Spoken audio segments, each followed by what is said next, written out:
Oh, hey, honey bun. Welcome back to Higher Self and I.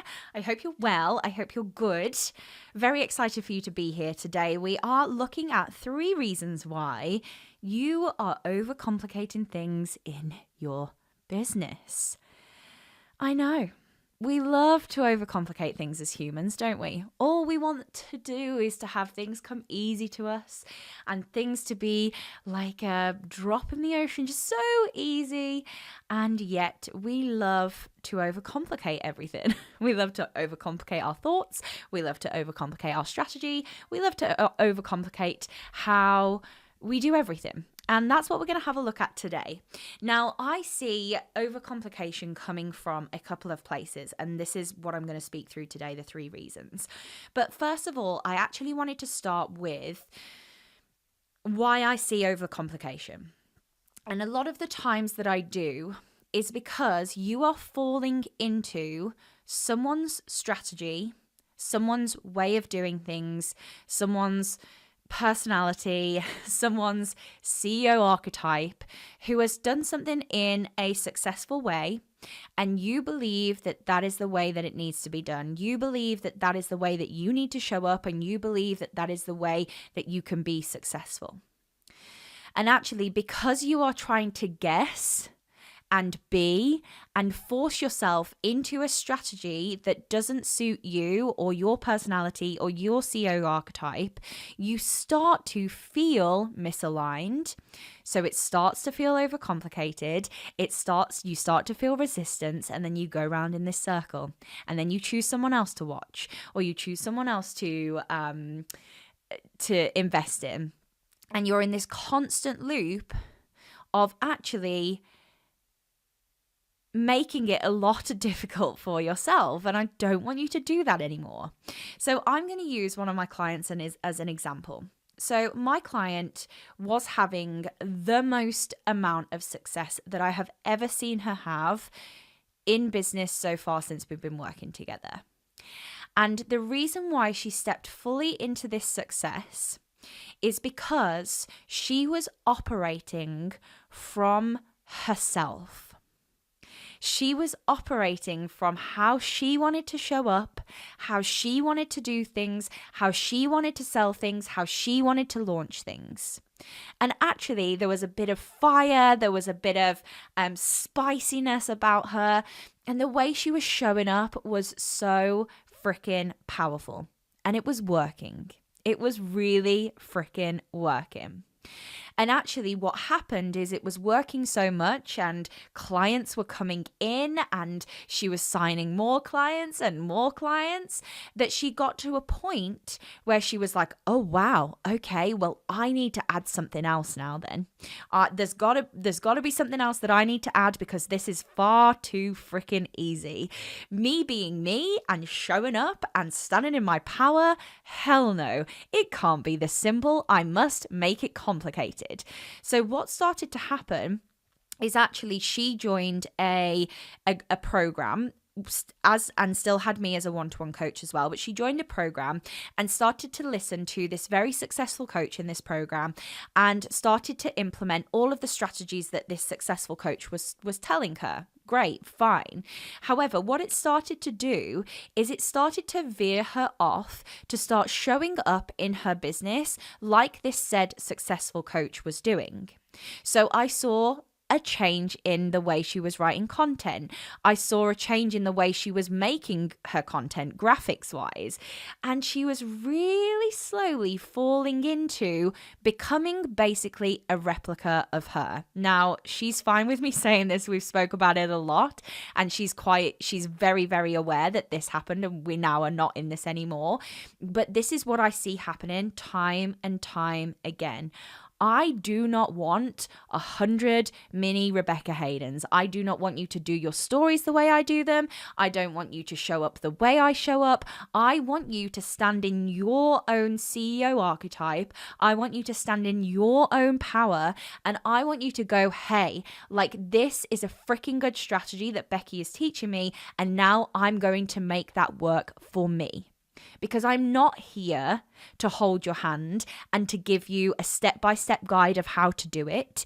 And I'm not here to tell you to do it the same way as I've done it, because it's going to look different. We all show up in different ways. We all have different values. We all have different lives. We all have different ways of doing things. And actually, when you're trying to put yourself into those boxes, exactly like I was talking about on the last podcast, when you're trying to put yourself into those different boxes, that's when you start to feel that you're overcomplicating things.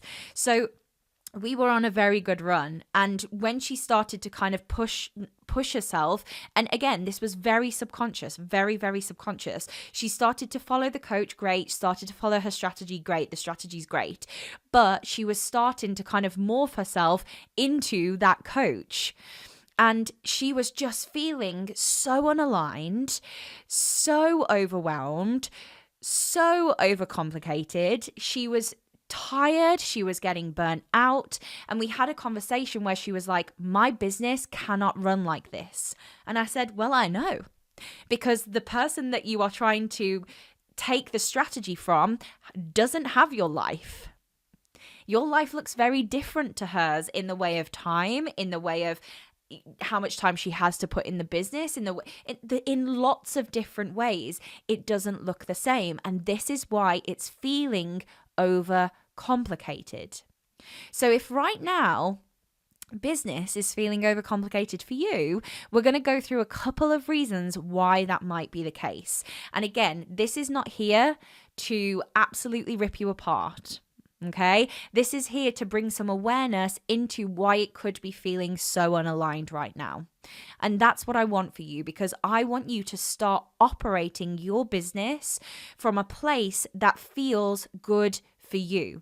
Because if I said to that client back when she was feeling so unaligned, okay, I want you to carry on doing that exact same thing for the next 5 years, where would you be? She would probably answer in the ground, because she was getting that burnt out. It was feeling that unaligned. The things that she was launching were not cohesive to where she wanted to be, to who she wanted to talk to the mission that she had, to the purpose that she had. Everything was feeling so unaligned. And actually, the moment that she stepped out of the investment that she made, and again, this is not me shitting on anyone here, but the moment that she stepped out of it, she could see clearly what had happened. And I ain't here to be in a fucking pyramid scheme, and I'm not here to have 100 people doing the same things. You know, a big value of mine, and I see it happen to me all the time, is when I'm doing something and then someone else or lots of people start doing it, I'm like, okay, I'm out. I'm not doing the same thing. No. I hate doing the same thing as everyone else. This is probably, if you look back at my life, you know, there's a lot of times where I've done something very different to everyone else, and whether that's a good thing or a bad thing, I don't know, but I don't like it. And actually, when you look at a lot of the industry, it is a lot of copycatting. It is a lot of doing the same thing as everyone else is doing because you think it's going to work for you. But what if you actually did what you wanted to do in a way that felt strategic, that you could follow it, that you could trust yourself, that you could show up and sign clients, because that's where you can get to. The way I speak to one client is very different to the way that I speak to another client, because everyone operates in a different way, whether that's your personality, whether that's your background and your beliefs, whether that's how you learn, you know, are you visual, are you auditory, are you kinesthetic? Everyone is going to be very different.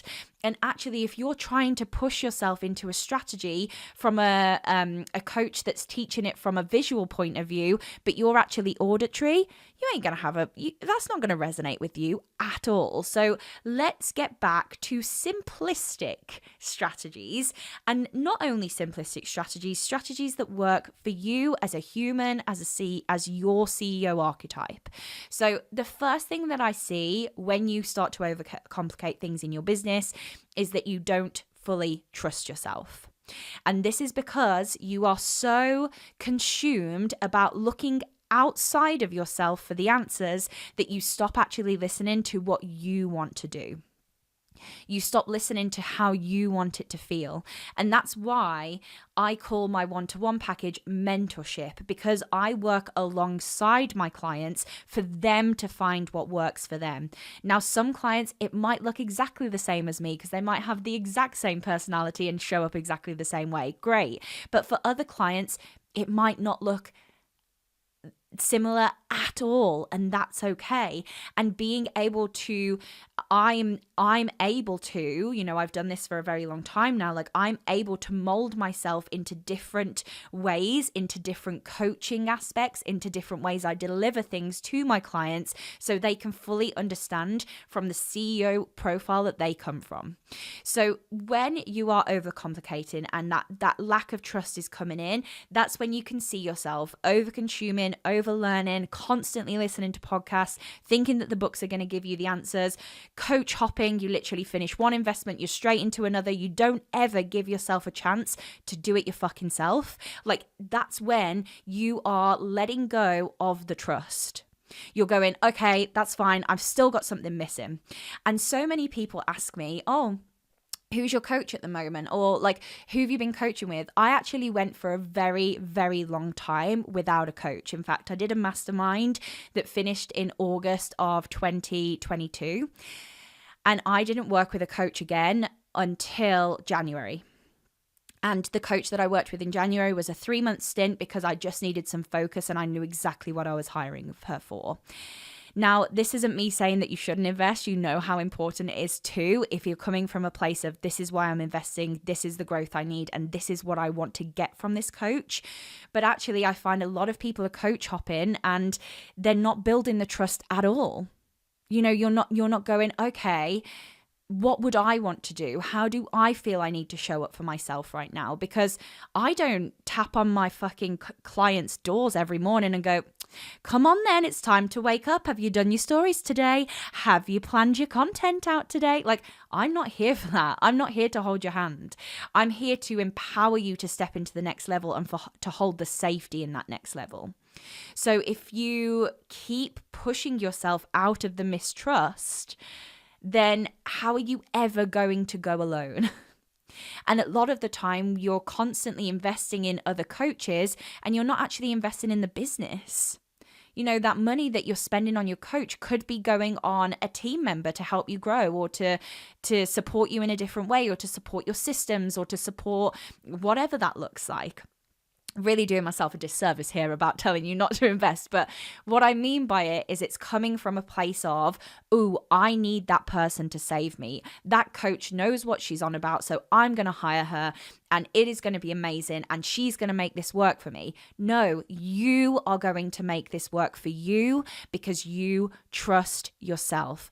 Oh my God, I am on it today. I feel like I'm whipping your ass.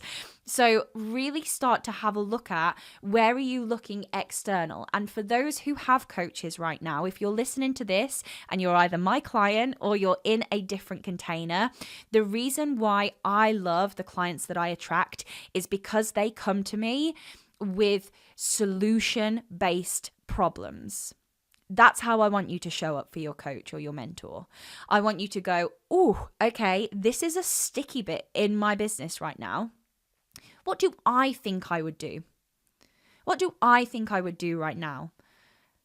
How do I want to show up as my higher self and solve this problem right now? Have a look at it first and then go to your coach and mentor and go, okay, this is what's happened. This is actually what I think I should do right now. I'm building the trust. I'm building the trust around myself. And I would love to have your feedback. I would love to have your thoughts on this. Rather than going to them and being like, this isn't working. Oh my God, nothing's working. Please help me. Please save me. That is not the energy that you want to be bringing to your coach. That is not the energy that you want to be bringing to your mastermind, to whatever container that you're in. Those containers are not there to save you. They're there to grow you. And it's how you show up to that container that's going to really fucking change things for you. Because if you don't trust yourself when you hire the coach and then you continuously lean on them the whole time and you don't learn to trust yourself within the container, what happens when the container finishes? You jump straight to the next person to help you. And then I'll tell you what happens. You then blame the coach for it not working.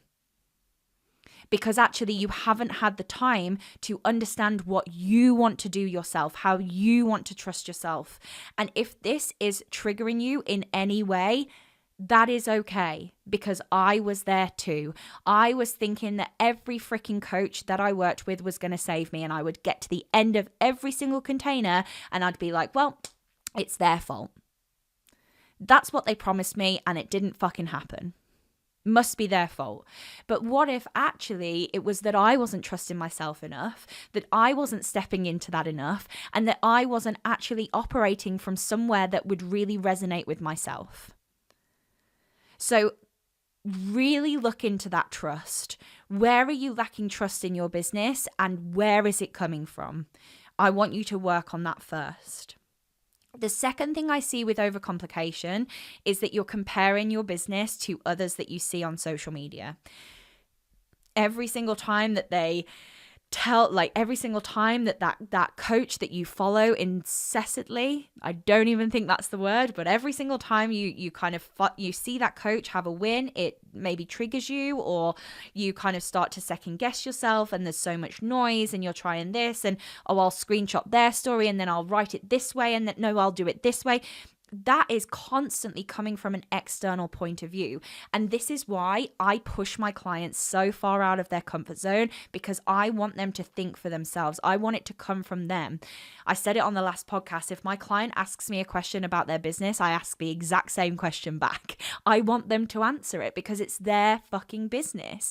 They're not going to have me there all the time. You know, clients, I would freaking love to have you all like forever and ever and always, because I love you so much, but I don't want you to be dependent on me for the rest of your life.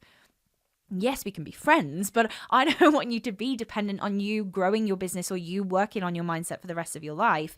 Like, I want the trust to come from you. And that's where the magic happens within my container, is when we really start to build that trust. My clients come to me with ideas, with things that they're thinking about. Oh, what about this and what about this? That's when it's exciting, because it's coming from you rather than me saying, okay, it needs to be this next and this is how we do it. And you're like, oh God, no, that feels really unaligned to me. And I'm like, well, you tell me what you want to do then. So really start to have a look where you are comparing your business to others that you see on social media. One, you don't know the back half of it. Two, you don't know how they show up, what life they have, and how they like to operate as a person. And three, you're actually not trusting yourself again. So if you are comparing yourself, if you're screenshotting stories every fucking day to be like, that's how I'm going to do my stories next time, I want you to stop it, and I want you to trust yourself. The third thing with overcomplication is you like making things hard for yourself. And quite frankly, that's okay. We all like to do that, because nothing can come easy to us, surely to God. Like, everything has to be a struggle, surely to God. And, you know, we can't run a business from something that we're so passionate and sign these clients and make all this money for something that we love. Like, no, I didn't grow up in a world where you could enjoy your job. I didn't grow up in a world where people really loved going to work, did you? So we have this feeling, like this kind of belief that we have to make things hard for ourselves in order to be successful. And yes, having your business is fucking hard work, but don't make it harder than it needs to be. Don't make it harder than it needs to be. And actually, when you are feeling like you're overcomplicating things, come back to the root, come back to your why, come back to your mission, come back to your values. Is that aligned right now? Or are you off somewhere down Drury Lane? I don't know why Drury Lane came to my head, but are you off somewhere having a lovely time watching other people, thinking that you should do it that way, and you've gone so far away from what you started the business for, you've actually forgot. So, I'm going to take a breath. Might have a glass of wine after this one, because this one was hardcore. But for me, more than anything, and you know how much I love my clients and I love holding space and I love being their mentor, because they trust themselves. And some of them think that they don't, but I'm a very sneaky subconscious coach, and I know what I'm doing, and it's not manipulation. Hell no, it isn't. It's actually really pushing it back to them, pushing them out of their comfort zone and making them think for themselves. really have a look at going back to your why, to your mission, to your values. But more than that, knowing how you want to operate as a CEO, knowing how you want to operate as a human, because that's where the power is going to come in. And second guessing what you're doing makes you feel bad about yourselves, and it's not a pleasant place to be. And actually, if you desire to build the self-trust and then to be able to guide yourself even within a mentorship container and not just blindly trusting what the experts and coaches are telling you, that's where the magic is going to happen. You hold that self-trust. You are the person who knows yourself the best. And when you understand how you operate as a CEO and how you operate as a person, you can make decisions based on that, on your intuition, rather than blindly following someone that maybe doesn't have the same life, the same synchronicities as you as to how you operate. They don't know that. So that's what allows you to take the best out of coaching containers, out of mentorships, and actually finding a strategy that suits you. That's when I see my clients blossom. And that's why I operate so bespokely from one client to another. If people come in and ask me what I do, I say it really fucking depends on the client. That's how I work as a coach. That's how I work as your mentor. So really have a look at that. Building the self-trust, operating your business in the most effective way, and that's when the overcomplication will finish. I love you lots. DM me if this spoke to you, if you need support, if you want guidance in this, send me a DM. Trust yourself. We're going to be good. Love you lots.